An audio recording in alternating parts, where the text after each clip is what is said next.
दोस्तों, स्वागत है आपका series learn and finance and accounts के एक और वीडियो में। इस वीडियो में हम इनकम स्टेटमेंट्स के बारे में बात करेंगे। इनकम स्टेटमेंट्स के 2 पार्ट्स होते हैं, ट्रेडिंग अकाउंट और profit and loss account. So income statements final accounts का एक ऐसा अकाउंट है जिसमें ट्रेडिंग अकाउंट और प्रॉफिट एंड लॉस अकाउंट होते हैं। जैसे कि आप जानते हैं कि फाइनल अकाउंट्स में 3 तरह के फाइनल अकाउंट्स होंगे। पहला अकाउंट है ट्रेडिंग अकाउंट, दूसरा अकाउंट है प्रॉफिट एंड लॉस अकाउंट और तीसरा है बैलेंस शीट। इनमें से पहले दोनों अकाउंट्स को इनकम स्टेटमेंट भी कहा जाता है। So income statements comprise of trading account और profit and loss account. Trading account से हमें मिलता है ग्रॉस प्रॉफिट या ग्रॉस लॉस, और प्रॉफिट एंड लॉस अकाउंट से हमें मिलता है नेट प्रॉफिट या नेट लॉस। ये हम कैसे कैलकुलेट करते हैं, ये हम अभी इस वीडियो में जानेंगे। सो वीडियो को पूरी तरह से देखिएगा। सो इनकम स्टेटमेंट को समझने से पहले हमें अपने बिजनेस को 2 पार्ट्स में डिवाइड करना होगा, जिससे हमें ये समझने में ज़्यादा क्लैरिटी आ जाए। पहला पार्ट है फैक्ट्री और दूसरा पार्ट है ऑफिस। तो हम सारे फैक्ट्री के खर्चे अलग से रखेंगे और सारे ऑफिस के खर्चे अलग से रखेंगे, और ऐसे ही हम जितने भी रेवेन्यूज़ हैं वो फैक्ट्री के रेवेन्यूज़ अलग रखेंगे, ऑफिस के रेवेन्यूज़ अलग रखेंगे। तो फैक्ट्री से हमें क्या मिलेगा? फैक्ट्री से हमें मिलेगा ट्रेडिंग अकाउंट। और ट्रेडिंग अकाउंट से, जैसे कि हमने पहले डिस्कस किया, ट्रेडिंग अकाउंट से हमें मिलता है ग्रॉस प्रॉफिट या ग्रॉस लॉस। ग्रॉस प्रॉफिट को कैलकुलेट करने का फॉर्मूला है नेट सेल्स माइनस सीओजीएस। अब ये नेट सेल्स क्या है, सीओजीएस क्या है, ये हम आगे जानेंगे। और ऑफिस से हमें मिलता है profit and loss account. Profit and loss account से हम कैलकुलेट करते हैं नेट प्रॉफिट, जिसका फॉर्मूला है gross profit minus expenses plus other income. Gross profit कहाँ से मिला था? यहाँ से ट्रेडिंग अकाउंट से हमें मिला था ग्रॉस प्रॉफिट। तो हम ग्रॉस प्रॉफिट का इस्तेमाल करते हुए नेट प्रॉफिट कैलकुलेट करेंगे। यहाँ पे मैं सिर्फ प्रॉफिट के बारे में बात कर रहा हूँ, लॉस भी हो सकता है जब ये हमारा नेट प्रॉफिट या ग्रॉस प्रॉफिट माइनस में हो, तो उसको लॉस बोलेंगे। तो ग्रॉस प्रॉफिट कैलकुलेट करने का फॉर्मूला है net sales minus COGS. Net sales क्या है?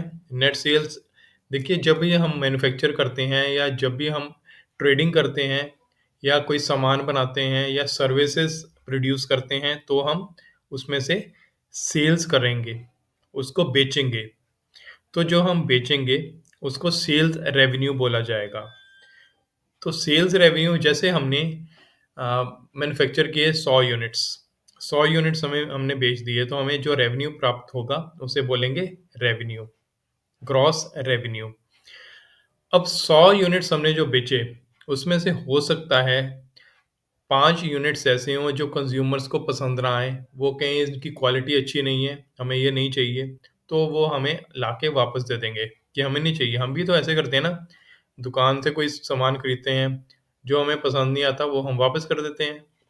तो ऐसे ही जो सामान वापस किया जाता है, जो हमारे बिज़नेस में वापस आ जाएगा, उसको बोलेंगे सेल्स रिटर्न। वो हमको रिटर्न में मिल गया। तो जो हमें रिटर्न में मिलेगा, हम उसकी पेमेंट भी करेंगे। तो नेट सेल्स कैसे कैलकुलेट करेंगे? सेल्स रेवेन्यू, सेल्स में से हमें जितना पैसा मिला, उसमें से रिटर्न माइनस करेंगे, और उसमें से माइनस करेंगे डिस्काउंट्स अलाउड। जो हमने डिस्काउंट दिया उसको भी हम माइनस करेंगे, प्लस कमीशन रिसीव्ड, जो कमीशन हमें मिला हम उसको ऐड करेंगे।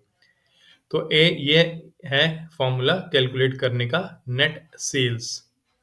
अब हम चलते हैं सीओजीएस पे। तो सीओजीएस को बोला जाता है कॉस्ट ऑफ गुड्स सोल्ड।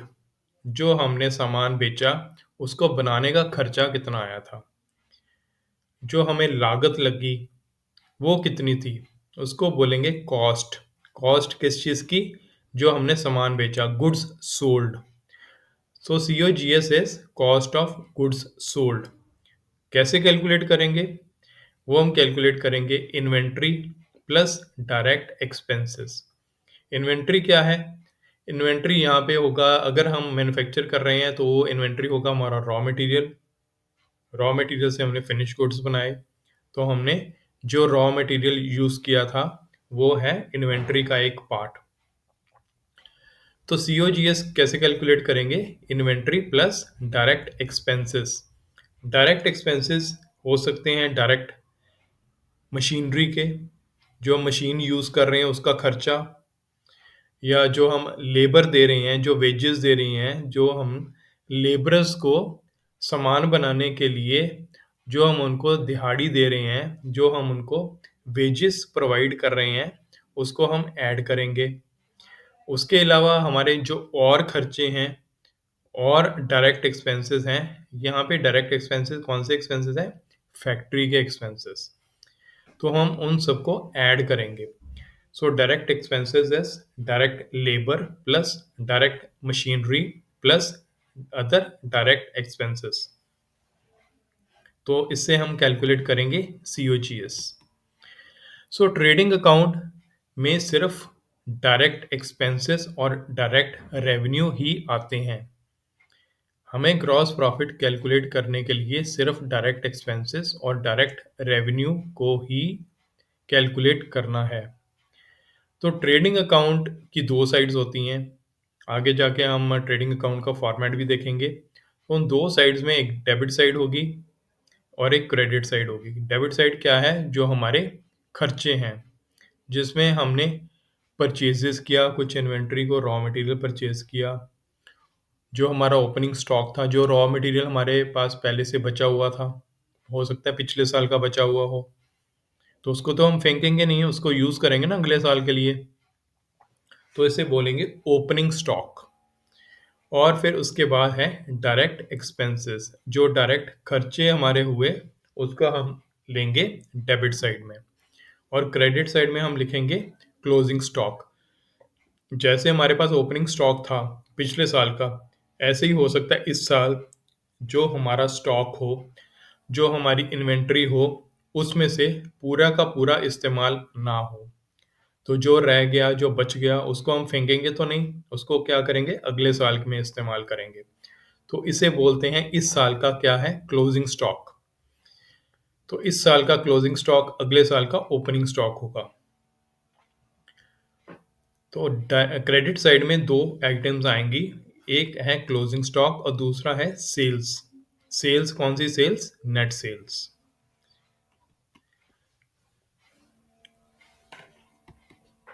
तो अब ये देखिए, ये है फॉर्मेट ट्रेडिंग अकाउंट का। अब ट्रेडिंग अकाउंट में जैसे मैंने आपको बताया कि दो पार्ट्स होंगे ट्रेडिंग अकाउंट के। ट्रेडिंग अकाउंट के फॉर्मेट की दो साइड्स होंगे, एक डेबिट साइड, एक credit side. Trading account T shape में होगा। टी शेप, जैसे ये लाइन है, ये वाली लाइन और ये वाली लाइन, तो एक टी बन रहा है। अब टी के लेफ्ट हैंड साइड को बोलेंगे डेबिट साइड और टी के राइट हैंड साइड को बोलेंगे क्रेडिट साइड। डेबिट साइड में हम लिखेंगे ओपनिंग स्टॉक, ये सारे टू हैं। ये खर्चे, खर्चे को लिखते हैं टू।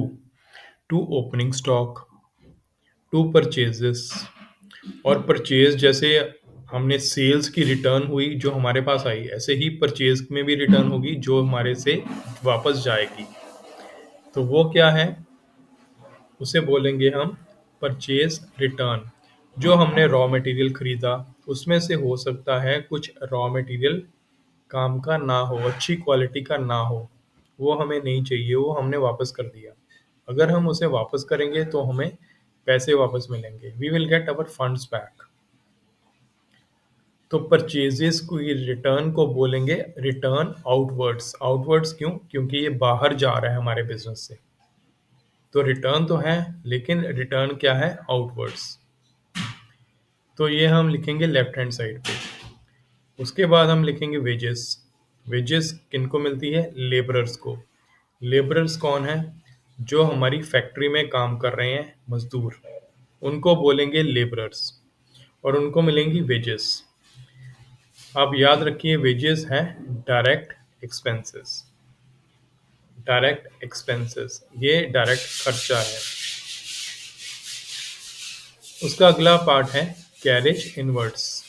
कैरेज क्या होता है? Transportation cost. ट्रांसपोर्टेशन कॉस्ट को बोला जाता है कैरेज। कैरेज इनवर्स जो हमारे फैक्ट्री में या जो हमारे बिजनेस में ट्रांसपोर्ट आ रहा है। क्या आता है हमारे ट्रांसपोर्ट बिजनेस में? हमारे बिजनेस में आता है रॉ मटेरियल। तो रॉ मटेरियल का खर्चा होगा कैरेज इनवर्ट्स। अगला पार्ट है टू फ्राइट इनवर्ट्स और कार्ट्रेज। अब कैरेज को बोलते हैं कार्ट्रेज, कैरेज को और बोला जाता है फ्राइट। तो अगर आपको क्वेश्चन में ये दिया हो कार्ट्रेज या फ्राइट इनवर्ट्स, तो उसको भी हम ट्रांसपोर्टेशन का खर्चा ही मानेंगे। इसी तरह से राइट साइड पे क्या लिखेंगे? राइट साइड पे पहली चीज लिखेंगे बाय। जो हमारे पास आता है, जो हमें फायदा हो रहा है, जो हमें रेवेन्यू मिल रहा है, उसको लिखेंगे बाय। Bye sales. सेल्स तो हमने लिख ली, उसमें से माइनस करेंगे रिटर्न इनवर्ड्स। आपने देखा था लेफ्ट साइड पे क्या लिखा था? Return outwards. ये वो रिटर्न आउटवर्ड्स हैं जो हम रॉ मटेरियल में से वापस कर रहे हैं। सेल्स इनवर्ड्स, सेल्स रिटर्न को बोलेंगे रिटर्न इनवर्ड्स। ये वो रिटर्न है जो हमें वापस मिल रहे हैं। जैसे हमने सामान बेचा तो उसमें से कुछ सामान कस्टमर्स को पसंद नहीं आया तो उन्होंने हमें वापस कर दिया।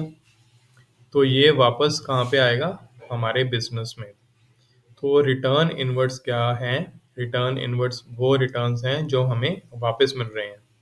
किस में से? हमारी टोटल सेल्स में से। तो सेल्स माइनस सेल्स इनवर्ड्स को क्या बोलेंगे? Net sales. फिर उसके बाद क्लोजिंग स्टॉक। क्लोजिंग स्टॉक क्या है? इन्वेंट्री जो हमने इस्तेमाल नहीं की। इस साल हमने जो इन्वेंट्री इस्तेमाल नहीं की उसको हम अगले साल में लेके जाएंगे। तो हमारा क्लोजिंग स्टॉक लिखा जाएगा राइट साइड पे। अब हम देखते हैं, आपने देखा होगा कि हमने टू ग्रॉस प्रॉफिट और बाय ग्रॉस लॉस नहीं कैलकुलेट किए अभी। इसको हम क्या कैसे कैलकुलेट करेंगे? इसको हम कैलकुलेट करेंगे बैलेंसिंग फिगर के शेप में। बैलेंसिंग फिगर क्या है? हमने ये ऐड किया पहला ओपनिंग स्टॉक, फिर हमने ऐड की वेजेस, हमने ऐड की ट्रांसपोर्टेशन। तो हमने सारे के सारे खर्चे ऐड कर दिए। इसी तरह से हमने राइट साइड पे सेल्स ऐड की और उसमें से ग्रॉस क्लोजिंग स्टॉक ऐड किया। तो हम देखेंगे कि लेफ्ट साइड हमारी ज़्यादा बड़ी है कि राइट साइड ज़्यादा बड़ी है। अगर लेफ्ट साइड ज़्यादा बड़ी है तो हम एक फिगर को, बैलेंसिंग फिगर को राइट साइड पे लिखेंगे ताकि दोनों साइड्स बराबर हो जाएं। अगर हमारी दूसरी साइड ज़्यादा बड़ी है तो हम पहली साइड पे कुछ बैलेंसिंग फिगर लिखेंगे। अगर पहली साइड बड़ी है तो दूसरी साइड पे बैलेंसिंग फिगर लिखेंगे, उसको बोलेंगे लेफ्ट साइड पे अगर बैलेंसिंग फिगर लिखी हो तो उसको बोलेंगे ग्रॉस प्रॉफिट, राइट साइड पे बैलेंसिंग फिगर लिखी हो तो उसको बोलेंगे ग्रॉस लॉस। इसको आप अच्छी तरह से तभी समझ पाएंगे जब हम एक कोई न्यूमेरिकल करेंगे, जब हम कोई क्वेश्चन प्रॉब्लम सॉल्व करेंगे। तो एक वीडियो ऐसा बनाया जाएगा जिसमें एक न्यूमेरिकल क्वेश्चन भी किया जाएगा। तो ये हम थ्योरेटिकल पार्ट डिस्कस कर रहे हैं ट्रेडिंग अकाउंट का। तो उम्मीद है यहाँ तक आपको सब क्लियर हो गया होगा। तो इसके बाद हम जाते हैं प्रॉफिट एंड लॉस अकाउंट में। तो सेकंड पार्ट इनकम स्टेटमेंट का है प्रॉफिट एंड लॉस अकाउंट। तो profit and loss account calculate करता है नेट प्रॉफिट या नेट लॉस। नेट प्रॉफिट को कैलकुलेट करने का फॉर्मूला है gross profit minus expenses plus other income. Gross profit हमें कहाँ से मिला था? ट्रेडिंग अकाउंट से। इसमें से हम एक्सपेंसेस माइनस करेंगे। कौन से एक्सपेंसेस? ऑफिस के एक्सपेंसेस। हमने डिवाइड किया था ना अपने बिजनेस को दो पार्ट्स में, फैक्ट्री और ऑफिस। फैक्ट्री के जो एक्सपेंसेस थे वो हमने ट्रेडिंग अकाउंट में लिखे थे। ऑफिस के एक्सपेंसेस को हम नेट प्रॉफिट को कैलकुलेट करने में यूज करेंगे, प्रॉफिट एंड लॉस स्टेटमेंट बनाने में यूज करेंगे।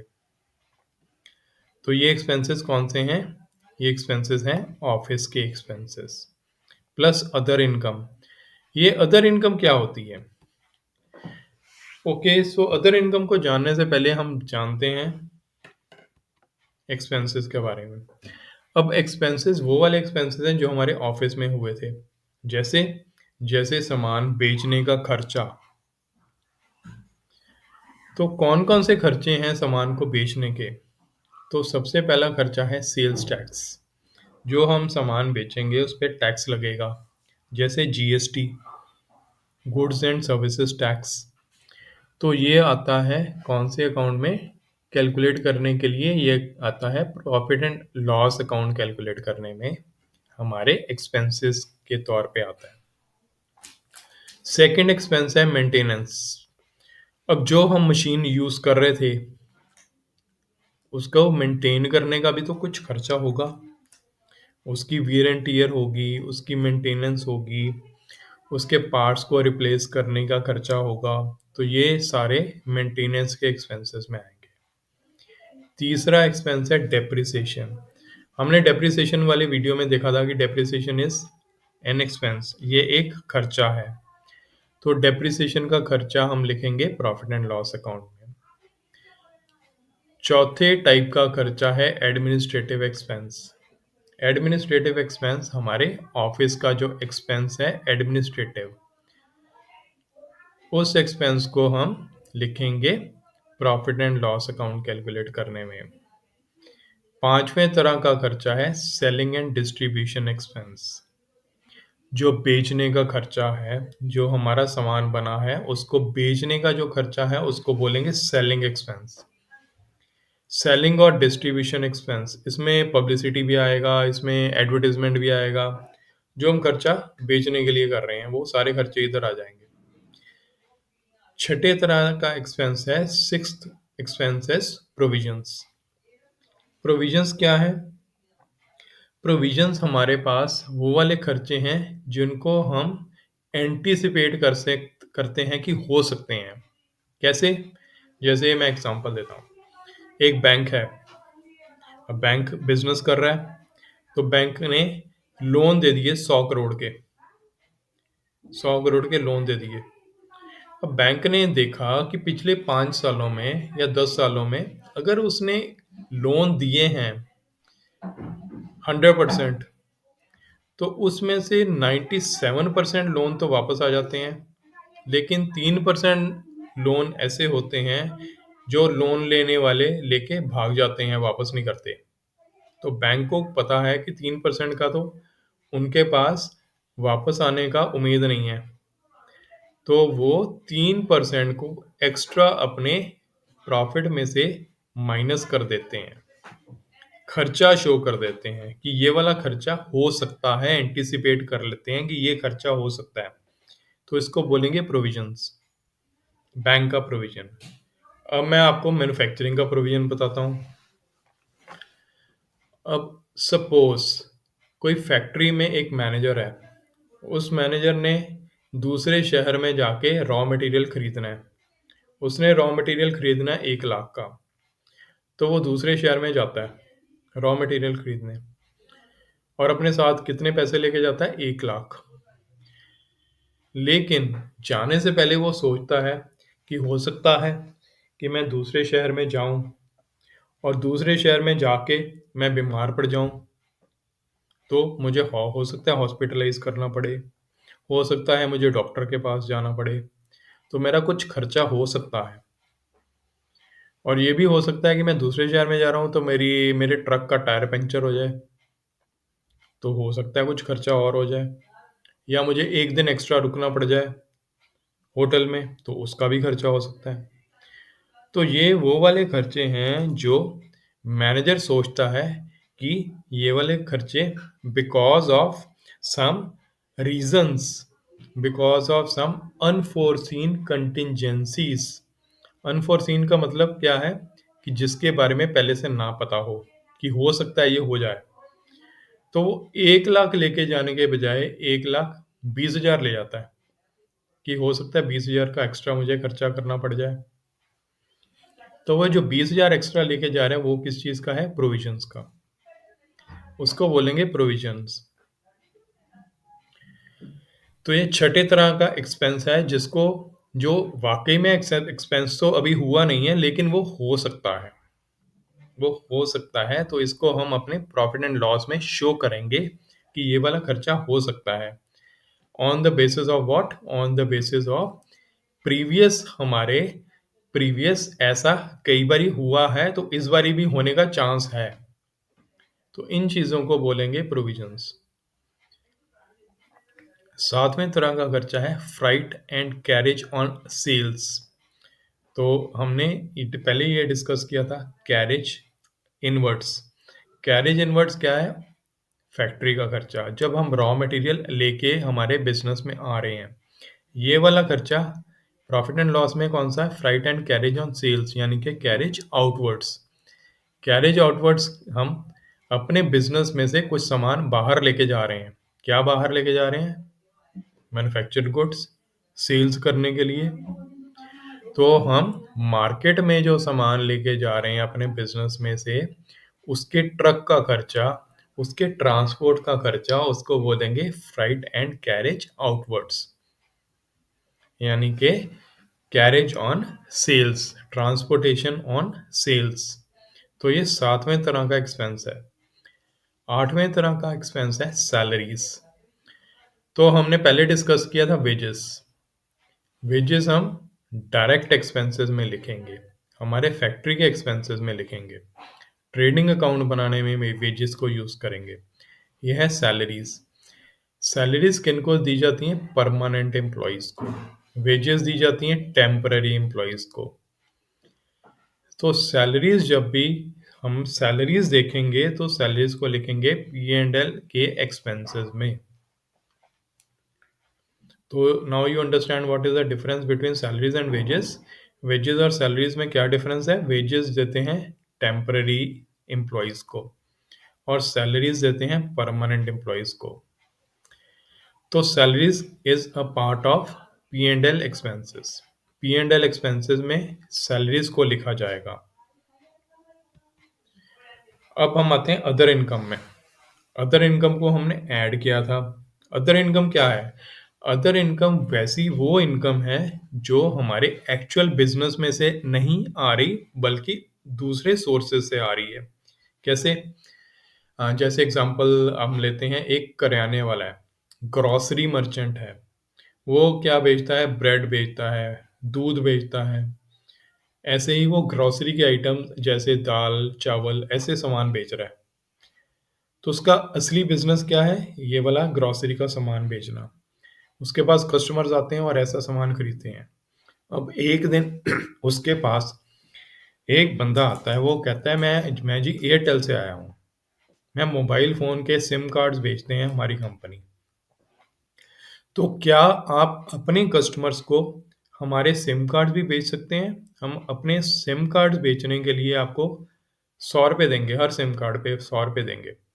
तो शॉपकीपर कहता है, दुकानदार कहता है ठीक है मैं बेच देता हूँ।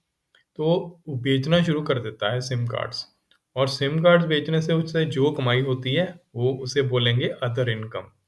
वो ये वाली कमाई नहीं है कि वो उसके अपने बिजनेस से नहीं आ रही, अनरिलेटेड बिजनेस से आ रही है, दूसरे बिजनेस से आ रही है। एक एग्जांपल ले ली, एक और एग्जांपल लेते हैं। सपोज एक दुकानदार है, वो दुकानदार ने अपनी दुकान में से कुछ हिस्सा, छोटा सा एक कुछ हिस्सा एक किराए पे दे दिया।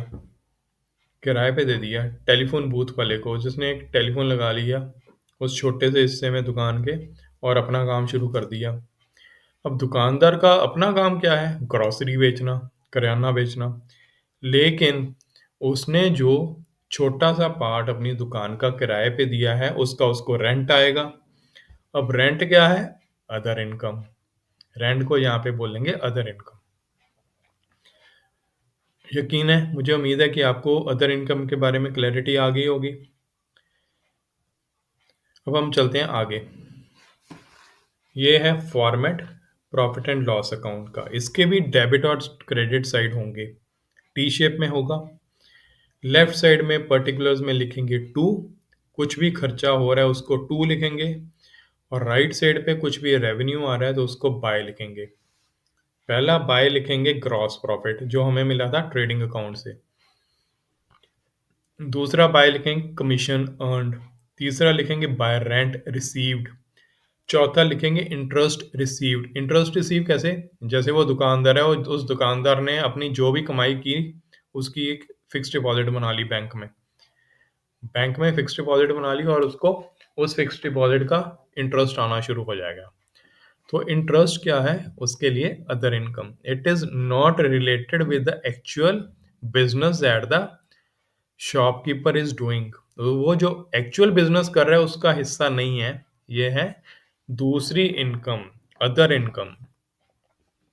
बाय डिस्काउंट रिसीव्ड, जो उसको डिस्काउंट मिलेगा वो भी लिखेंगे बाय में। और बैलेंसिंग फिगर है नेट लॉस। इस नेट लॉस को हम ट्रांसफर करेंगे कहाँ पे? बैलेंस शीट में। बैलेंस शीट में हम लिखते हैं capital. Capital is a part of balance sheet और इस कैपिटल में अगर नेट लॉस हुआ है तो उसको माइनस किया जाएगा, अगर नेट प्रॉफिट हुआ है तो उसको ऐड किया जाएगा।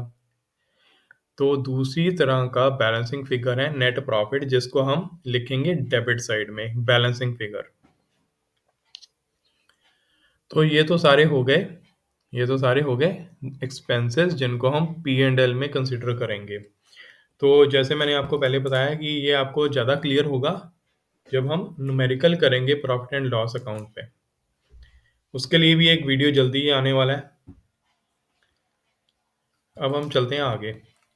सो ये वाले एक्सपेंसेस जितने भी हुए ये हम डेबिट साइड में लिखेंगे पी एंड एल के, और क्रेडिट साइड पे क्या लिखेंगे? Commission receive, discount receive, profit obtained on sale of assets, ये सारे हम क्रेडिट साइड पे लिखेंगे। तो नेट प्रॉफिट कैसे होगा calculate? Net profit can be determined bye deducting business expenses from gross profit and adding other income obtained. तो अब तो आगे हमने बना लिया ट्रेडिंग अकाउंट, हमने बना लिया प्रॉफिट एंड लॉस अकाउंट, और प्रॉफिट एंड लॉस अकाउंट से हमें मिला नेट लॉस और नेट प्रॉफिट। अगर तो नेट लॉस हमें होता है तो कैपिटल में से माइनस करेंगे ये बैलेंस शीट बनाते हुए। तो ये नेट लॉस कहाँ पे ट्रांसफर हो जाएगा? बैलेंस शीट में। अगर हमें नेट प्रॉफिट हुआ है तो फिर हम इसको ट्रांसफर करेंगे बैलेंस शीट में, लेकिन यहाँ पे कैपिटल को ऐड करेंगे कैपिटल में से, कैपिटल में इसे ऐड करेंगे। कैसे? एक एग्जांपल, एक व्यापारी है, उस व्यापारी ने अपना काम शुरू किया 10,000 रुपये से। सारा दिन उसने सामान बेचा, शाम को उसको प्रॉफिट हो गया 1,000 रुपये। 10,000 से उसने शुरू किया था, शाम को उसको बन गए 11,000, प्रॉफिट हुआ था ना 1,000। तो अगले दिन वो क्या करेगा? फिर वो सामान खरीद के बेचेगा, अगले दिन फिर ट्रेडिंग करेगा, लेकिन इस बारी ट्रेडिंग कितने की करेगा? 11,000 की, क्योंकि उसे पिछले दिन प्रॉफिट हुआ था। प्रॉफिट किस में ऐड हो गया? कैपिटल में। कैपिटल कितनी थी? 10,000। तो इस बारी कैपिटल अगले दिन बन गई 11,000। और दूसरा सीन है, सपोज उस व्यापारी को लॉस हो जाता है 1,000। कैपिटल कितना था? 10,000। लॉस कितना हुआ? 1,000। तो अगले दिन वो कितने से व्यापार कर सकता है? 10,000 माइनस 1,000 यानी कि 9,000 से। तो ऐसे ही ये हम देखते हैं कैपिटल अब किस चीज का पार्ट है? Capital is a part of balance sheet. Balance sheet का पार्ट है कैपिटल। तो कैपिटल में अगर तो प्रॉफिट हुआ हो तो हम ऐड करेंगे तो हमारी कैपिटल बढ़ जाएगी, और अगर हमें लॉस हुआ हो तो हमारी कैपिटल कम हो जाएगी, डिक्रीज हो जाएगी। और ये हम कब लिखेंगे? ये हम लिखेंगे बैलेंस शीट बनाते वक्त। तो अगला वीडियो जो बनने जा रहा है वो बैलेंस शीट के ऊपर है। तो उसमें से आपको ये क्लियर हो जाएगा कि बैलेंस शीट में प्रॉफिट एंड लॉस अकाउंट में से क्या मिलेगा, नेट प्रॉफिट मिलेगा या नेट लॉस मिलेगा। तो दोस्तों ये तो था इनकम स्टेटमेंट्स के बारे में वीडियो। इनकम स्टेटमेंट्स मैंने जैसे आपको बताया ट्रेडिंग अकाउंट होगा और प्रॉफिट एंड लॉस अकाउंट होगा। इन दोनों को मिला के क्या बोला जाएगा? Income statements. उम्मीद है कि आपको ये वीडियो अच्छा लगा होगा। अगर आपको ये वीडियो अच्छा लगे तो लाइक का बटन प्रेस कीजिए, बेल आइकन को ज़रूर दबाइए सब्सक्राइब करने के लिए। इस चैनल को सब्सक्राइब करने से आपको आने वाली वीडियोस के बारे में पूरी जानकारी मिलती रहेगी, आपको पता लगता रहेगा कि किस टॉपिक पे कौन सा वीडियो बन रहा है। देखिए, जब हम वीडियो बनाते हैं तो हम यही सोचते हैं कि लोगों को ये पसंद आएगा, और अगर आपको पसंद आता है तो ही हम नया वीडियो बना सकते हैं, क्योंकि हमें आपके लिए ही वीडियो बनाने हैं ऐसे टॉपिक्स पे। तो आपकी पसंद नापसंद कैसे पता लगेगा? जब आप लाइक बटन दबाएंगे, जब आप बेल को हिट करेंगे, चैनल को सब्सक्राइब करेंगे, तभी पता लगेगा। अगर आप ऐसा नहीं करेंगे तो हमें लगेगा कि आपको वीडियो अच्छे नहीं लग रहे। तो आप प्लीज़ ऐसा करिए, लाइक और सब्सक्राइब कीजिए। इस वीडियो को अपने दोस्तों के साथ भी शेयर कीजिए। अब हम मिलेंगे एक नए टॉपिक में, एक और टॉपिक डिस्कस करेंगे, और अगला टॉपिक जैसे मैंने आपको बताया कि अगला टॉपिक बनाया जाएगा बैलेंस शीट पे। तो मिलते हैं, टिल देन बाय और टेक केयर।